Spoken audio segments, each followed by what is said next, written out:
उधर यूक्रेन में करीब 100 दिनों से चल रही जंग के बीच चीन और कनाडा के लड़ाकू विमान आसमान में आमने सामने आ गए। हालांकि लड़ाकू विमानों के बीच टक्कर तो नहीं हुई, लेकिन इस घटना से दोनों देशों के बीच तनाव चरम पर पहुंच गया।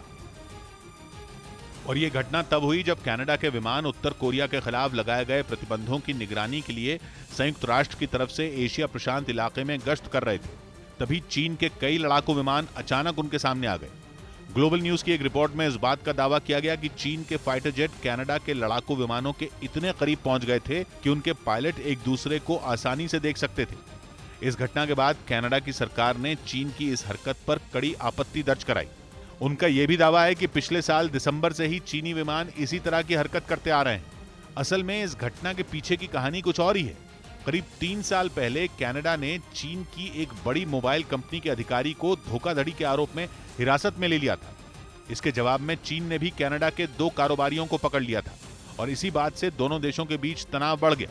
हालांकि पिछले साल सितंबर में अमेरिका के दखल के बाद दोनों देशों ने पकड़े गए कारोबारियों को छोड़ दिया था, लेकिन इसके बाद भी कनाडा और चीन के बीच तनातनी अब भी बनी हुई है।